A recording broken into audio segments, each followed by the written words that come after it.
이대로 놔두다간 진짜 이 슬픔이 본인들한테도 또 갈 수 있다. 우리 네. 아이들한테 갈 수 있다. 저 애가 넷이거든요. 그래서 제가 더 열심히 하는 거예요. 우리 애들한테 이런 슬픔 또 가면 안 되니까. 너무 맞는 말씀입니다. 네. 그렇게 함께 해주셔야 또 안전한 비행기, 안전한 하늘이 보장될 수 있습니다. 네. 자, 장례 정리를 좀 해서요. 네.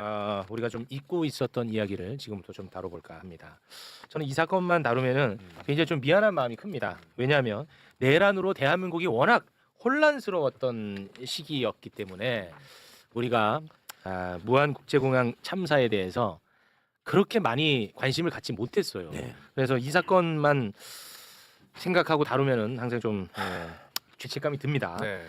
2024년 12월 29일 우리는 이제 내란 극복으로 굉장히 정신이 없었던 상황이었습니다. 근데 제주항공이 무안국제공항에 착륙하는 과정에서 둔덕을 들이받고 폭발하는 사고가 발생해 179명이 사망을 했습니다.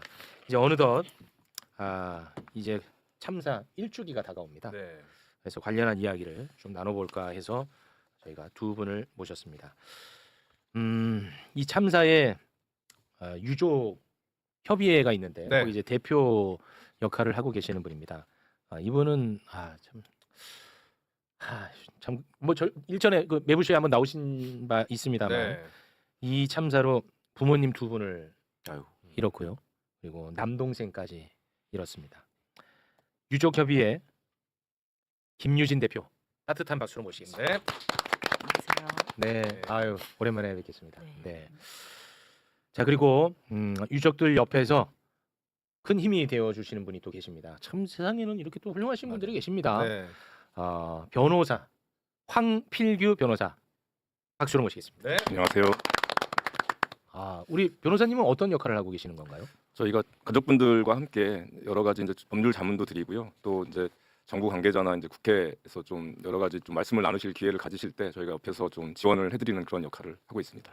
아니 그 누구신데 왜 그렇게까지 착하시죠? 뭐 이제 저 개인적으로는 사실 세월호 참사 때부터 재난 관련된 이제 피해자분들 지원 일을 계속 해왔고요. 같이 하는 또 변호사님들과 단체분들과 함께 하고 있습니다. 그리고 왜 그렇게 선하신 거냐는 질문에 답을 좀. 선한 건 아니고요. 그냥 네. 제가 하고 싶은 일을 하고 있다라고 말씀드릴 수 있을 것 같습니다. 대단하시다. 너무 감사하고. 진짜 좀 위대하지 않나? 예. 많은 분들이 잘 모르시는데 진짜 위대하시다. 우리나라의 대표적인 공익인권 변호사라고 할 수 있는 분이에요. 유명한 분이에요? 황필규 변호사님은 예. 그래요? 유명한 분이에요. 계속 일관되게 공익적인 활동을 하면서 살아오신 변호사님이고 와. 제가 너무너무 좋아하고 존경하는 뭐 제 1년 후배시긴 하지만 유일한 단점이 충암고등학교를 나왔다는 거. 충암고 서울법대 윤석열 직속 후배. 지금 장래가 지금 또 이렇게 되면 어수선해질 수 있거든요. 네. 그 충암고 얘기는 왜 쏙 빼고 가세요? 네, 그러나 이제 충암고가 죄는 아닙니다. 네, 네, 그렇죠. 충암고에도 이렇게 위대한 선배님이 분. 계십니다. 그렇죠. 충암고로 놀리지 마십시오, 여러분. 위대한 아니 선배님 국회 계십니다. 속기록에 나온 얘기를 하는 거니까. 네, 알겠습니다. 우리 김유진 대표님 어떻게 황필규 변호사님이 좀 도움이 많이 되나요? 정말 저희가 사실은 상반기에는까지는 정말로 정부에서 잘 해주겠지. 네. 또 저도 알다시피 너무 많은 가족분들이 아휴. 돌아가셨기 때문에 어떻게 목소리를 낼 수 있는 힘이 없었거든요. 네. 그러다 보니까 조금 많이 묻히기도 하고 사실은 제일 원망되는 건 사실 또 계엄이나 또 이 대선 이슈로 사실 저희 참사가 다 묻혔죠. 맞아요. 네. 사실. 그래서 네. 항상 죄송한 마음이 커요, 저도. 네. 그러다 보니까 이제 그랬었는데 그 이후에 이제 저희 변호사님께서 여러 가지 7월 달에 언론 브리핑 파행 때부터 여러 가지 저희가 항공철도조사위원회 대응할 때마다 항상 옆에서 힘이 돼 주셨어요. 네, 고맙습니다. 일단 뭐 참사에 대한 이야기 앞서서 우리 대표님도 어찌됐든 간에 그냥 평범한 시민이었을 텐데 네. 지금 어떻게 생활하고 계시는지가 제가 좀 걱정이 됩니다. 저는 사실 지난 24년 12월 29일 오전 9시 2분 57초에 사실 제 모든 삶이 멈췄습니다. 네. 1년의 시간이 흘렀지만 사실 아무것도 사실 다가오는 게 하나도 없거든요. 이 관련해서 책임자 처벌 0건, 그리고 관련 징계 받으신 분들도 0건. 영건이에요, 네, 지금까지? 네. 구속되신 분이 한 분도 없어요. 그리고 아니 경찰에서는 지금 수사하고 있을 거 아니에요? 그러니까 뭐 하셨는지 제가 여쭤보고 싶어요, 정말. 그리고 관련된 증거 자료 공개도 0건입니다. 아무것도 수사 내용이나 조사 내용 공유받은 게 없고, 네, 관련해서 책임지신 분이 아무도 없다는 게 더 유가족들의 일주기를 힘들게 하는 것 같습니다. 아니 이게 조금 이해가 안 가는 게 지금 수사기관에서도 수사하는 걸로 저는 알고 있고 제 깊이 있는 이해가 없어서 좀 죄송한데 수사기관에서 수사하는 것으로 알고 있고 그때 이제 나오셔가지고 저희와 이제 이야기 나눌 때 국토부 소속의 조사위원회가 네. 출범을 해서 이것과 관련해서 조사를 하고 있을 거라고 저는 생각을 했고요. 그리고 어제 그래도 뭐 나름 좀 물론 좀 늦긴 했지만 네. 합리적 결과가 나온 게 권익위에서 그 둔덕이 문제 있다고 그렇게 또 발표하지 않았습니까? 그런데 어떠한 관련한 정보를 유족들에게 전달받지 못했다? 이거 어떻게 된 겁니까, 변호사님? 이건 도무지 이해가 안 가요. 일단 수사 상황 같은 경우는 사실 말씀하신 대로 아무도 이해할 수 없는 상황이 계속 벌어지고 있고요. 지금 참사 지난 지 1년이 됐는데 아무런 뭐 중간 수사 결과 발표나 아무런 발표가 된 게 없습니다. 계속 뭐 몇 달 만에 한 번씩 누구 입건했다는데 사실 입건은 별로 의미가 없잖아요. 의미가 없죠. 수사가 네. 개시됐다는 것에 불과하기 때문에. 네. 그래서 사실은 지난 11월에 한번 그 전남 그 경찰청 청장이 와서 가족분들한테 설명회를 한 적이 있는데요. 그때 사실은 저도 충격을 받은 그 자리에 있었는데 충격을 받은 게 네. 우리는 전문성이 없어서 사저희 결과를 기다리고 있다. 수사기관이요? 네. 와. 그래서 아니 그게 말이 되냐라고 하는데 와.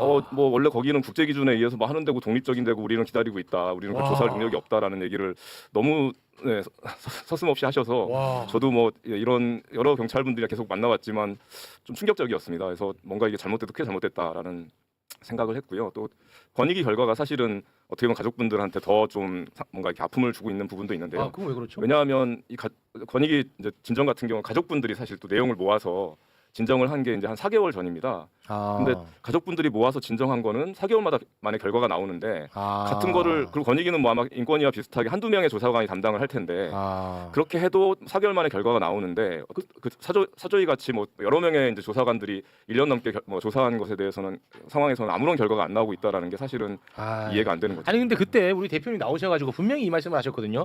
이게 결국은 사고의 핵심 원인 중에 하나가 이제 둔덕이란 말이야. 네. 이건 규정을 지키지 않고 콘크리트로 박아놓은 거예요. 그거를 국가 권익위가 이번에 인정을 한 거야. 근데 그때 나와갖고 말씀하셨던 건 뭐냐면 국토부 소속의 조사위원회가 이거를 조사를 하는데 국토부의 잘못이잖아. 이 둔덕은. 네. 이거를 과연 잡아낼 수 있을 것이냐라는 거를 그때가 언제였습니까? 지난 7월이었어요. 7월에 우리가 그 얘기를 했었어. 네네. 근데 그게 변화된 게 하나도 없고 지금까지 그냥 시간만 흘러온 건가 보네요. 근데 다행히 지금 그렇게 계속 목소리 내고 이야기를 해주셔가지고 지금 항공사고 조사 법이 변호사님 좀 설명해 주시겠어요? 네, 그 법이 지금 이제 법사위까지는 통과가 됐습니다. 이제 국토위 소속으로 되어 있는 조직을, 그러니까 조사 조직을 네. 국무총리 소속으로 아, 바꾸는 법안이 뭐 여야 합의로 지금 이제 법사위까지는 통과돼서 본회의 의결만을 남겨놓고 있는 상황입니다. 아, 그렇습니까? 그럼 본회의에서 이제 통과가 되고 네, 그렇게 되면은 이 조사위원회가 국무총리 밑으로 들어가는 네, 거예요? 맞습니다. 네. 아, 그러면은 국토부 소속이 아니니까 네, 네. 네. 조사하는데 조금 더 독립적으로 할 수 있을 네, 것이다. 저희가 이제 그렇게 기대를 하고 이 있습니다. 그간에 그런 걱정이 아. 있으셨나요? 그러면 이게 항공이라는 분야가 네, 네. 제가 예전에 국토교통에 잠깐 해보니까 이게 독점 분야라서 네. 이게 돌고 돌아요. 그러니까 대한항공 있던 사람이 정부로도 들어가고 아. 그 사람이 또 회사로도 들어가고 아. 하나밖에 없잖아 회사가. 네. 그러니까 그 안에서 그 사람들의 짬짬이 우리가 처음부터 걱정했었고 아. 그것 때문에 지연된 면이 있는 거예요? 네, 네, 저희는 맞습니다. 그렇게 생각하는 게 일반적으로 지금 대한민국 전반적인 어떤 재난사고 그 조사 체계가 사실은 감독이나 예방이나 대응 책임이 있는 관련 부처에서 사실 담당을 합니다. 네. 그래서 그동안 거의 뭐 이태원 참사도 마찬가지고 계속 문제가 돼 왔는데 사실 이 사안 같은 경우는 그런 어떤 감독 예방 책임을 떠나서 말씀하신 대로 그 방위각 시설 둔덕 같은 경우는 네. 직접적인 책임이 있는 당연하죠. 상황이라서 네. 이게 이제 소속이고 그 조사위원회 같은 경우에 위원들도 국토부 직원을 제외하고는 다 비상임입니다. 그래서 사실 책임질 수 있는 구조가 아니고 조사단 같은 경우도 사실은 굉장히 불안정 고용에 있는 뭐 1년 단기로 채용이 된다든지 그래서 사실은 전혀 책임질 수 없는 구조. 그래서 국토부 책임이 문제됐을 때는 당연히 영향을 받을 수밖에 없는 그런 구조라는 네. 거죠. 아니 근데 이재명 대통령이 취임하고 나서 유족들을 만났단 말이에요. 그럼 그만큼 이제 이 건에 대해서 관심이 많습니다. 그러면 주무부처 장관 김윤덕 장관이 여기에 대해서 관심이 많을 것 같은데 그건 어떻습니까? 아니 솔직하게 얘기를 네네. 하셔야 돼요. 저는 왜 얘기를 안 합니까? 이재명 대통령님께서 국민의 생명과 안전을 네. 최우선으로 하시겠다고 네. 했고 사실 그거에 대해서는 믿음이 저희는 아직 있습니다. 네. 그렇지만 문제는 그 국토부에서 항공사 그리고 국토부 여기에서 계속 해왔던 거기에서 늘상 해왔던 관성, 국토부 장관이 아무리 바뀌어도 대통령이 아무리 바뀌어도 그 밑에서. 국토부 내에 있는 그 분들은 사실 아까 다 그분이라고 하셨잖아요. 그분들의 카르텔이 사실은 문제라고 생각해요. 그래요. 산업재해 계속 대통령님께서 지적하시지만 사실 바꾸는 게 쉽진 않잖아요. 그러면 또 나중에 대통령 약속 안 지킨다 이러고 막 욕하실 건데 저는 대통령 혼자서 이거를 다 해결할 수는 없다고 생각하거든요. 네, 그렇죠. 네. 쉽지 않은 일이긴 하지만 우리가 이런 일에 다 같이 해야 된다.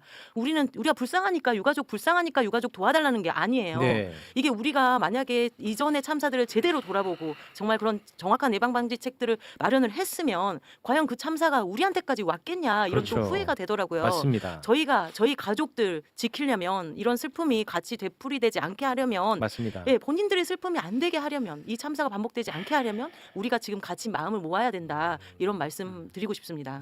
일단 가장 기초적으로 그 왜 콘크리트 방벽처럼 보이는 그것 네. 때문에 생긴 일이잖아요. 그렇습니다. 누가 그걸 하라고 했는지는 지금 나온 거예요? 그거는. 근데 또 많은 국민들이 그런 부분에 오해를 하고 계시는 예. 부분도 있어요. 사실 저희 비행기 사고는 굉장히 비행기 사고 중에서도 복합적인 사고예요. 처음에 조류가 충돌이 있었고 그렇죠. 네. 그다음에 비행기에 이상이 있었어요. 아. 그러면 그 비행기에 대한 기체 결함이나 네네. 저희가 4분 7초 블랙박스가 아예 없어요. 없었죠. 네. 블랙박스는 지켜지라고 있는 건데 바다에 빠져도 불에 타도 있는 게 사실 블랙박스인데 그게 지금 없어요. 4분 7초 주요한 기록이 없고 그다음에 랜딩 기어도 안 내려왔단 말이에요. 그렇습니다. 그런 모든 것들이 사실 둔덕이 참사의 피해를 키운 원인은 되었지만 네. 이 비행기 사고의 직접적인 원인은 또 둔덕이 아닐 수 있거든요. 그건 또 다른 네, 문제예요. 그래서 그런 것들이 사실은 그 모든 복합적인 원인들이 다 명료하게 밝혀져야 된다라고 말씀을 좀 드리고 싶고요. 네, 이 부분에 대해서는 지금 국정조사가 하고 있는데 지금 국정조사의 증인 명단이 나왔어요. 그러면 사실은 이제 만약 최영님도 아이 있으시잖아요. 저는 예, 예. 아니, 괜찮습니다. 본인이 네. 아니에요. 네, 아니 뭐 네, 죄송합니다. 그런 죄송한 거 아닙니다. 네. 아니 제가 네, 네, 네. 제가 나쁜 놈이죠. 아니, 아이를 죄송합니다. 낳아야 될 나이에 못 낳고 있으니까 그거는 죄송합니다. 죄송하다는 말씀 하지 마세요. 네, 네. 네. 저 진짜 꼭 네. 분발하시기 바랍니다. 네. 불만하겠습니다. 네. 그럼 만약에 이제 아이가 있다면 아이가 밖에서 어디서 맞고 왔어요. 그러면 아이한테 지질이 복도 없지. 오죽하면 네가 맞았겠냐. 아빠가 매불쇼도 하고 다른 방송도 많이 하고 해야 되는데 바쁜데 우리 어지간하면 합의 보자. 이렇게 얘기하실 수 있나요? 그렇게 안 되죠. 안 네? 되죠. 네. 그러면 사실 어떻게 얘기하겠어요? 얘 누가 때렸어? 그렇죠. 왜 때렸어? 진짜 가만 안 둘 거야. 같이 가자. 네. 이렇게 해요.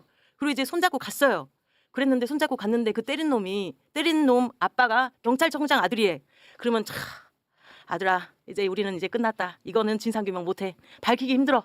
이제 그냥 포기하자. 어떻게 경찰청장을 이기겠냐. 이게 경찰이 얘를 구속해주겠냐.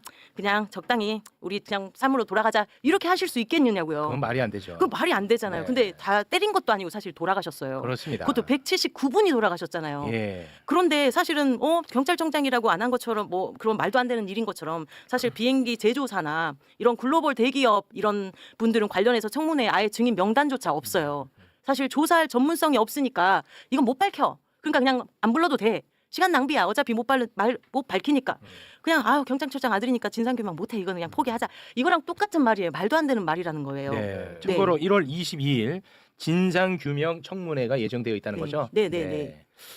야, 근데 그 7월에 만나가지고 우리 대표님하고 이야기 나눈 것에서 달라진 거는 권익위 발표 딱 하나밖에 없네요. 맞아요. 와, 오히려 정말 좀 달라진 게 없다기보다는 더 이제 좀 날것의 모습들이 좀 드러났다고 생각이 들고 그 과정에서 이제 가족분들은 더 고통을 받는 시간이 있었는데요. 이제 12월 초에 이제 그 사고조사위원회에서 공청회를 한다고 발표를 했었습니다. 근데 네네. 일반인들 입장에서는 공청회해서 참여해서 뭐 좀 할 말하고 좀 네네. 정보도 받고 이러면 되는 거 아닌가? 네. 라고 이제 당연히 생각을 하실 텐데요. 근데 이제 안내가 어떻게 됐냐 하면 179분이 이제 사망한 이 참사에서 20분만 공청회에 들어오실 수 있고 그리고 뭐 발언은 할 수 없다.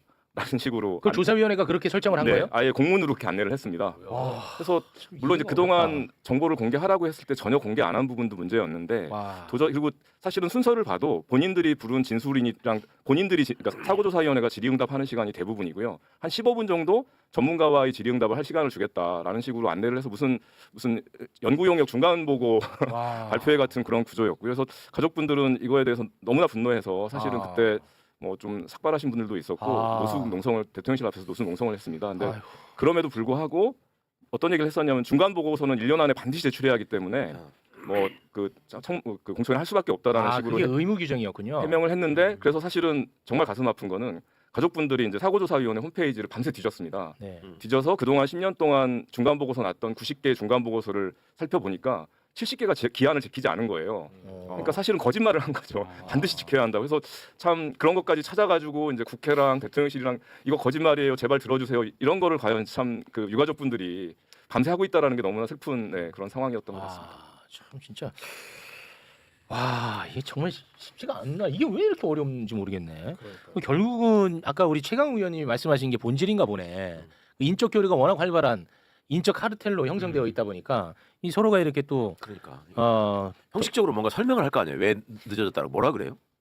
복잡하다 그래요. 그러니까. 뭐가 안 왔다 그래요. 뭐라 그래요? 그러니까 일단은 공개 안 하는 부분은 뭐 조사에 방해가 될까 봐 규정에 있습니다. 조사에 방해가 될까 봐 그리고 비공개하는 게 더 공익이 앞서니까. 근데 사실은 뭐 저는 얼마든지 공개하는 게 공익이 앞선다고 생각을 하고 또 객관적인 증거를 펼쳐놓고 검증받는 게 조사에 방해가 된다고 생각이 안 되는데 그런 이제 변명을 계속 했었고요. 근데 말씀 끊어서 네. 죄송한데 네. 그러면 유족분들이 원하는 핵심 자료 중에 네네. 제출하지 않는 게 예를 들면 어떤 게 있어요? 뭐 모든 자료를 제출하지 않아서 그런데 뭐 소위 블랙박스라고 하는 이제 FDR, CBR 이런 자료들도 전혀 공개된 바가 없고요. 자기들은 갖고 있고. 당연히 네. 그렇죠. 아 그런데 그 유족에게 안 주는 네. 거예요? 그리고 이제 사실 둔덕 같은 경우도 사실 좀 약간 웃기는 거는 네. 그 수의 계약을 통해서 업체한테 그걸 해서 조사를 하고 있습니다. 그러니까 했습니다. 이제 조류도 그렇고 둔덕도 그렇고. 그러면 그 조사 결과에 대해서 어차피 용역을 준 거고 객관적으로 보고서가 나온 거니까 그게 공개가 되어야 하는데 그런 것조차도 공개가 전혀 안 되고 있는. 아 그것도 공개를 안 해요? 네네. 그건 되게 이상하다 그건 진짜. 네. 그거 그래서 너무 이상한데? 저희가 이제 기대하기로는 이번에 국정조사 때 국회가 좀 책임지고 그런 부분들을 다 공개받고 좀 제대로 같이 검증할 수 있으면 좋겠다라는 기대를 가지고 와 있습니다. 그거는 진짜 야, 이상하다. 진짜 지난번 국정감사 때도 아무 얘기가 안 나왔어요. 이거는? 그러니까 이게 참 안타깝고 이제 좀 조심스럽긴 한데요. 또 이게 말씀하신 대로 그 국토부나 이제 뭐 그런 항공 쪽 분들이 굉장히 다양한 곳에 포진해 있어서 이런 어떤 국감 때도 충분히 지적이 안 된 이런 문제도 있었던 것 같습니다. 그래서 사실 중요한 거는 집요하고 진지한 어떤 관심이라고 생각이 듭니다. 아. 조사 결과 자체도 공유를 안 해준다는 거죠. 그러니까 이거는 또 이 여론 형성이 내가 볼 때는 거의 0에 가깝거든요. 그렇지. 모르고 예, 맞아요. 솔직히 우리도 맨날 뉴스 보고 하는 사람인데 우리 솔직히 이거 언제 관심 가졌습니까? 맞지 않습니까? 그러니까 하나도 안 변하는 거야. 하나도. 저만 해도 너무 죄송한 게 이게 네. 조사위원회 구성됐다는 것까지만 알고 별 얘기가 없으니까 잘 되고 있겠거니 이렇게 생각하고 있었다는 게 너무 그렇겠죠. 죄송하네. 네. 근데 야 이건 진짜 너무 심하다. 솔직히. 사실 20여 년간 저희가 항공사고가 큰 인사사고가 없었잖아요. 네. 사실 그게 문제였던 것 같아요. 저희 인천공항의 화려한 그런 항공 운항의 발전이 비약적인 발전이 있었지만 사실 항공 안전 시스템에 관해서는 약간 그 멀리 좀 뒤로 하고 우리나라 항공 안전의 민낯이 아닌가. 항공 사고가 일어나면 이슈되지 않기 때문에 항공사와 국토부의 책임을 가장 축소하는 형태로 계속 결론을 짓고 마무리 짓고 그냥 단순한 뭐 앞서 이미 시도를 있었죠. 그런 조종사 식으로 할 수밖에 과실이다. 없죠. 네네. 조종사 7월에 과실이다. 이미 조종사 과실이다. 두 양쪽 다 엔진이 부족 조류 충돌이 됐음에도 불구하고 뭐 조금 더 온전한 거 조금 더 나은 엔진을 껐다. 이게 잘못 끈 건 아니잖아요. 네. 근데 뭐 조종사가 뭐 엔진을 잘못 껐다. 엔진은 아무 이상 없다. 이런 식으로 이제 마무리 지으려고 하고 사실 공청회를 유가족들이 막 삭발하고 그 12월 추운데 가서 노숙하고 막 투쟁하고 이랬던 이유가 제가 아까 왜 네. 언덕 그거 누가 하라고 했는지를 둔덕. 알고 계시는지 네. 여쭤봤는 이유가 그거로 가야지 공적 책임이라는 게 거기서 생기는 건데 그럴 것 같죠. 네. 그거를 안 하면은 내내 또 돌아가신 조종사 책임 뭐 이렇게 맞아요. 갈 가능성이 맞아요. 높아서 여쭤본 거예요. 네. 그거를 모르시죠 지금도? 처음에 그거 아니요. 누가- 그건 알아요? 처음부터 분명했습니다. 그러니까 어. 그거는 국토부 네. 책임이 분명하고요. 네. 근데 이제 어. 초반에 저는 뭐 그때 이제 어수선한 전국에서 국토부가 굉장히 그때 막 본인들- 공항공사 책임으로 얘기하고 본인들 막 그러지 입장에서는 굉장히 않았어요? 잘했다고 생각이 드는 게 규정 위반이 아니다라는 거를 계속 설명하면서 그러다가 이제 흐지부지 된 그렇습니다. 경향이었는데요. 그 거짓말입니다. 네, 이번에 건의기에서도 결과가 나왔지만 그렇죠. 네, 규정 위반이 명백했고요. 네. 그리고 사고 원인이 여러 가지라고 표현되지만 사실은 직접적인 참사의 원인은 그 방위가 네, 불력이죠. 왜냐하면 그 직전까지는 다 생존해 있었기 그렇죠. 때문에 네. 물론 이제 어떤 기여도나 이런 부분들은 뭐 평가가 가능하겠지만 그래서 만약에 제대로 된 국토부였고 제대로 된 정부였으면 그 당시에 이거는 국토부 책임이 맞고 정부 책임이 맞다. 그렇죠. 이 부분에선 네. 사과한다. 다만 이제 다른 어떤 요인들에 대해서 충분히 검토를 해서 그런 부분들이 뭐 각자의 책임에 맞게 이런 해결을 해야 한다라는 식으로 나갔어야 했는데 네. 그때 얼버무리면서 흐지부지 시켰던 것이 가장 큰 문제였다고 생각이 되고 네. 그게 지금까지 이어져 오고 있다라는 그러네. 판단이 그것 때문에 늦어지는 네. 거예요. 권익위가 이건 뭐 명확하게 했으니까 예, 방위각 둔덕은 이게 규정 위반이라고 어제 또 마침 나왔습니다. 네. 너무나 상식적인 결과고 네. 우리가 예전부터 그 얘기를 했었고 자 시간 관계상 우리 김유진 대표님 네. 행사가 있다고요. 행사를 좀 홍보를 해주시면 좋을 것 같습니다. 참 저는 이제 뭐 행사라고 말씀드리기도 되게 조심스러울 정도로 사실 유가족들한테는 가장 힘든 시간이 뭐 아닌가 그렇겠죠. 싶어요. 네. 저조차도 정말 힘들고 사실 뭐 행사하니 오세요 이런 것보다는 사실 유가족분들 너무 힘들고 네. 지금 본인들이 왜 가족이 돌아가셨는지 이유 알겠다고 지금 이렇게 거리에 나섰는데 음.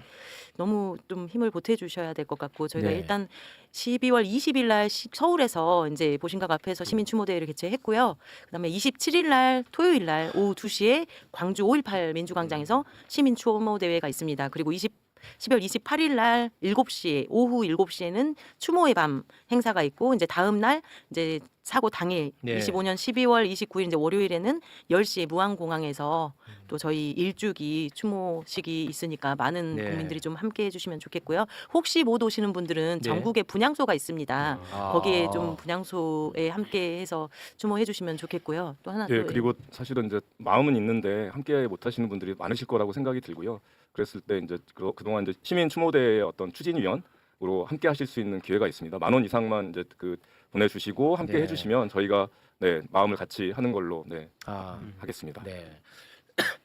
저희가 진짜 뭐 불쌍하니까 도와달라 이런 게 아닙니다. 네. 이대로 놔두다간 진짜 이 슬픔이 본인들한테도 또 갈 수 있다. 우리 네. 아이들한테 갈 수 있다. 저 애가 넷이거든요. 그래서 제가 더 열심히 하는 거예요. 아. 우리 애들한테 이런 슬픔 또 가면 안 되니까. 너무 맞는 말씀이에요. 네, 네. 그렇게 함께 해주셔야 또 안전한 비행기, 안전한 하늘이 보장될 수 있습니다. 네. 알겠습니다. 네. 아, 참 이게 그 관심도가 떨어지니까 일이 전혀 되는 게 없어. 그래서 여론이라는 게 너무너무 무섭고 너무너무 중요하다는 겁니다. 맞아요. 아, 이제 참사 일주기를 앞두고 있는데 다들 뭐 바쁘시겠지만 이 기간만이라도 좀 관심을 가져주시기를 제가 네. 부탁을 드리겠습니다. 네. 자, 그러면 두 분과는 여기서 인사를 나누도록 하겠습니다. 김유진 대표님, 뭐 이런 말씀 드리기 좀 그렇습니다만 힘내시기 바랍니다. 감사합니다. 네, 황필규 변호사님 정말 고맙습니다. 그리고 멋있습니다. 네, 우리 김유진 대표님이 아까 굉장히 정성스럽게 대본 다 써왔는데 거기에 저를 유부남으로 이렇게 써와가지고 제가 그게 아닌 바람에 다 약간, 배려버렸어. 맞아요. 약간. 아유 제가 너무 죄송하더라고. 아니, 분발하시기 아니 바랍니다. 제가 네. 그냥 애가 있다고 할 걸 하는 네. 후회가 됐어. 그러니까. 왜냐면 나는 몰랐어요. 그게 그렇게 대본이 써 있는지 네. 몰라. 그냥 저도 내가 그냥 애가 있다고 할 걸. 저도 제가 그냥 아들이라고 해야 되나 아. 이 생각도 좀 하고 했어요. 아니 혹시나. 네. 자상한 아빠의 정석이 되실 것 예. 같아요. 네, 제가 꼭 분발하도록 하겠습니다. 네, 두 분 네. 여기서 인사드립니다. 고맙습니다. 고맙습니다. 감사합니다. 네, 저희가 뭐 1년 동안 관심을 솔직히 못 가졌습니다. 그래서 이 기간만이라도 저는 좀 관심을 가져보도록 하겠습니다. 네. 네.